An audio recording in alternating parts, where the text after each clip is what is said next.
Well, hey there, guys. How you doing? Welcome back to my YouTube channel. Thanks for being here and podcast.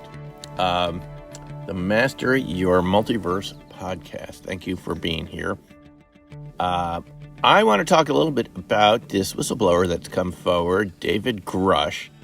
The past few days, I guess we're 4 days AG after Grush, as people have been joking around about. But this is actually a very important and serious development, at least as far as I'm concerned, because David Grush is someone from the inside of the defense and intelligence community. He's a former classified briefer for the president, the guy that delivers the morning briefing every morning to the president at 5 or 6 a.m., whenever it is. And he's directed the UAP task force. He worked at NASIC, the National Aerospace and Space Intelligence Center. And he's held other very high-level intelligence positions. He has a top-secret compartmentalized security clearance. Whatever that very high top secret classification is for people that interact directly with the President of the United States. And he's come forward to tell us that he knows about crash retrieval programs, extraordinary technologies, and a disinformation campaign against the American people that's been going on for some 90-odd years or something like this. I remember we're talking even before Roswell. And the reason I think this is so important, I mean, I've encountered a lot of these types of witnesses over the years at various conferences and during presentations that I give. As you know, I initially just started out getting involved in remote viewing, resonant viewing, and just in being involved in that subject put me in contact with various types of witnesses, people that had worked in the government, people that have been contractors with NASA, people that have worked for NASA, and other types of positions, and other types of witnesses, obviously, too, as I've mentioned recently and written about, Bigfoot witnesses, cryptid witnesses. And this all sort of, kind of accumulated in my awareness over the past couple decades.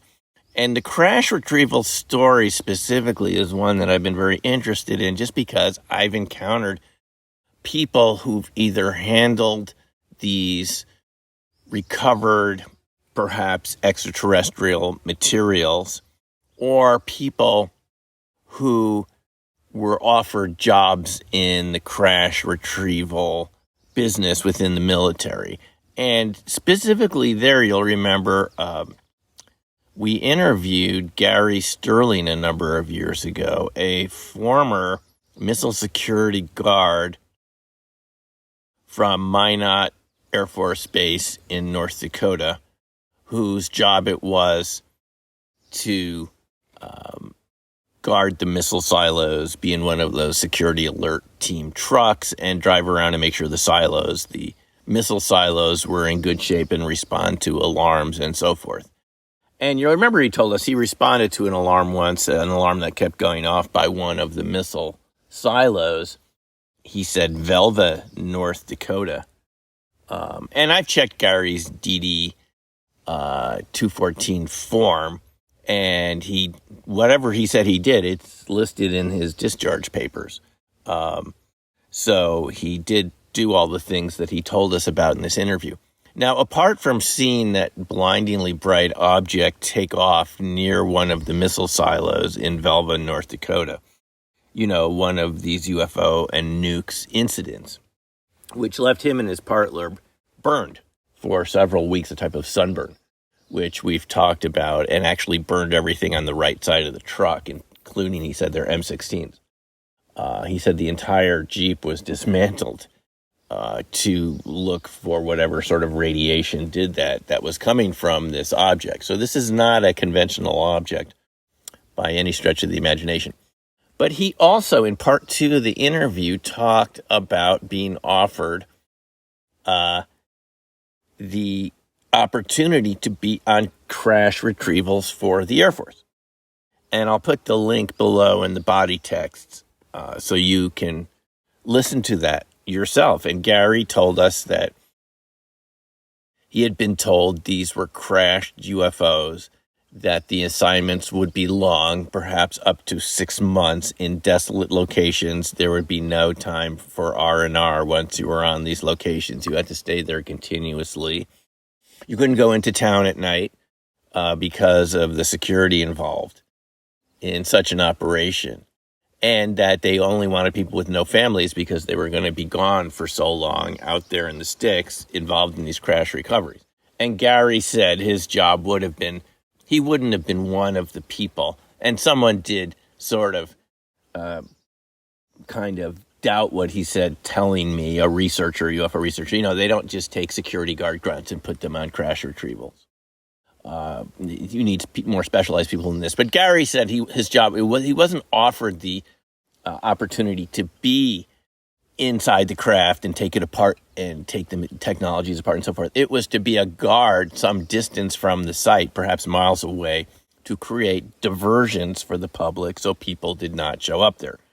You could imagine it would be disguising the site. It would be making it look like a logging operation or some other sort of traffic operation to divert traffic or whoever would show up there in another direction. And that totally makes sense, that they would use someone like him who had a security clearance to guard nuclear missile silos, that he would, if he was trusted to do that, he could be trusted to divert people from a crash site and make it look more like an ordinary accident or something like this. Now, once that interview was published, people wrote to me and said, well, Simeon, how do you know these UFOs, quote unquote, weren't a euphemism for some other type of crashed object? Reasonable point. Maybe it's the so-called broken arrow incidents where a nuclear missile has detached from an aircraft and fallen off somewhere, or black budget test aircraft or something like that, and they're just calling them quote-unquote UFOs. So I asked Gary about this directly, and he said nope. He talked to people who had come back from these crash retrievals. He said we were talking about UFOs, really unidentified had been flying objects, downed UFOs. He was very clear about that, and you can listen to this follow-up interview I did with him, which I'll also put in the body text below, where he said no, he had talked to people who had been on them. They were definitely UFO, what we would consider to be UFOs. So Gary was one witness to this. And, I've encountered these sorts of people all along the way in what I've been involved with. And more recently, I encountered somebody who was at one of the talks I gave who told me, he said, I had just given one of my general talks about orbs and condensed matter, coherent matter, RV, and dark matter, and so forth, and relationship to these topics. He came up to me and said, I know what you're talking about is true. And I said, well, how's that? He goes, because at the company I worked for, they came to our group and they said to us, we have some materials, we can't figure out how they work. Can you look at them? And I asked him, I said, well, what did you guys think? Or what was the talk around the water cooler about these objects, material, and so forth? And he said, I can't talk about it. I signed an NDA. And the federal government could ruin my life if I even mention anything about this. I can never talk about it again. And by the way, this conversation never happened. And this is really what concerns me the most, is that these witnesses and people, engineers, scientists who've been asked to examine this material are under these very stringent NDAs, which prevents us from talking about it, which effectively destroys our democratic process. Now, I get the importance of national security. My dad was at D-Day in Omaha Beach in World War II, and there was a lot of deception and disinformation before D-Day, which, we could see was necessary. And we understand the importance of national security, because if that D-Day had gone the other way, perhaps history would have turned out very differently, and our country wouldn't exist as it does right now. So I totally get that. But at the same time, you have to balance it out over the decades with a First Amendment and ability to share information and educate each other and ask intelligent questions. And this is what Hal Puthoff brought up at his 2018 presentation in Las Vegas, IRVA SSE, where he said that there was a danger we would have a Sputnik moment. The Sputnik moment being when their satellite flies overhead and you don't have satellites, or something analogous to that. That another country would get ahead of us because they're more open about it than we are. In other words, they're admitting they have these crashed objects. Now, whether they're ET or from another part of the Earth, another civilization on Earth, that's another discussion.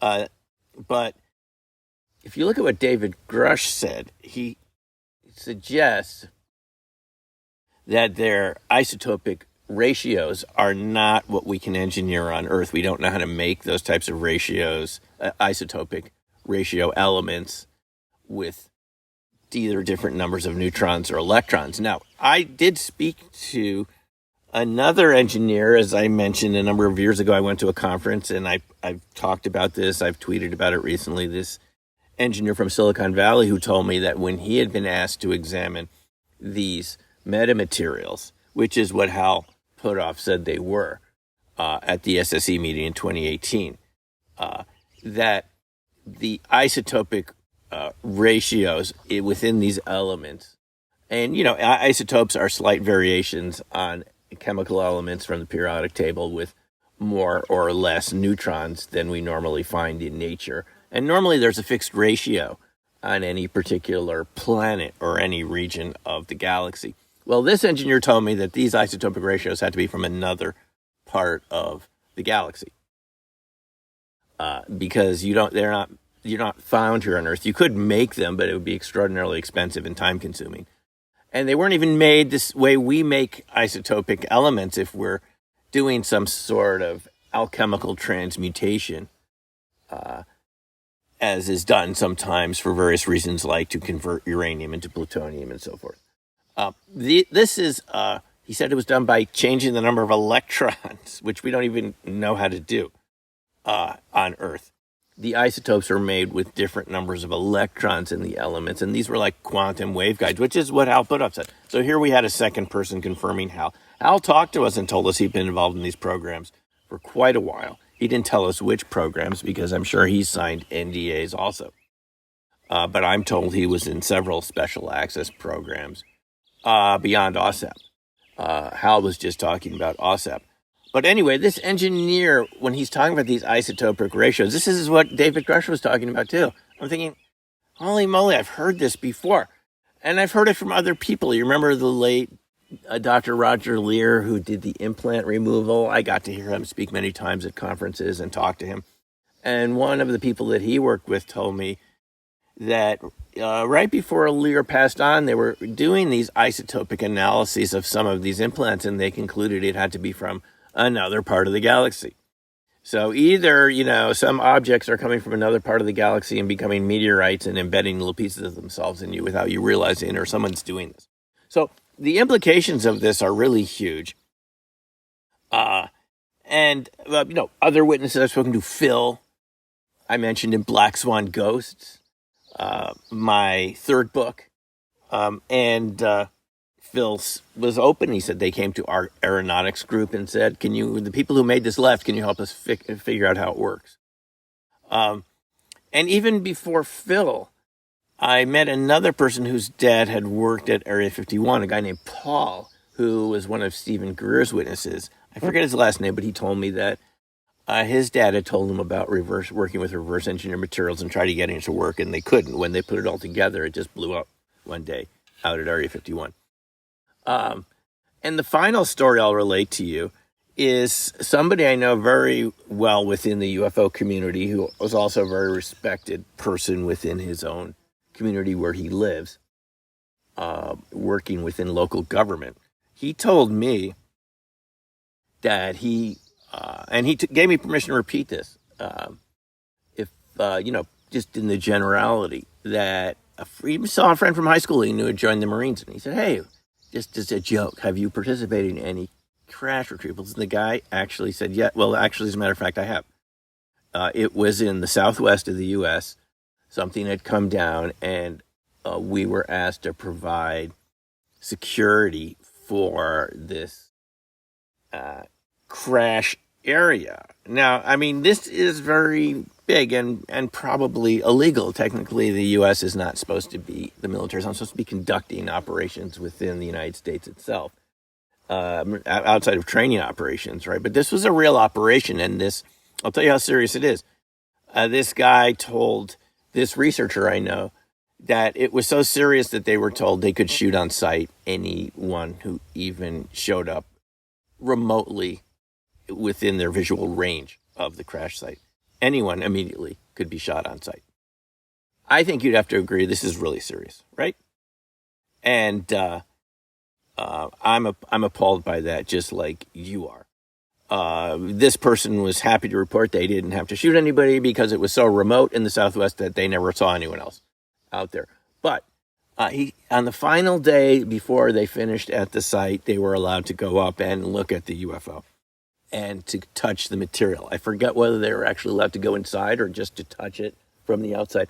And this guy said he felt like it was sentient, like it was sending him a message like he shouldn't be there. Very interesting. Other people have reported on this. So based on my experience talking to, I guess, at least 6 witnesses here, this is a very serious issue. And I know that these people would like to talk about it, but almost all of them have never given their consent for me to mention their names. Some have told me, as I told you just now, to forget about it. So then we really have to wonder, is our system really out of whack? In other words, as Bryce Zabel and Ross Coulthart have suggested in their Need to Know broadcast, are we still living in a democratic republic, or has it become a sort of some authoritarian system run by a secret regime that has put this secrecy in place for decades for whatever reasons, to control it, and that our representatives can't do their job and neither can the president. And that's a very serious situation. And that's why this all has to be looked into. Regardless of where you come down on this, if you're skeptical of it, which I don't blame you for being skeptical, or you believe Grush and the others are telling us the truth, that these special access programs, and Grush would have known, I mean, he had access apparently to 2,000 special access programs in his position at the Pentagon.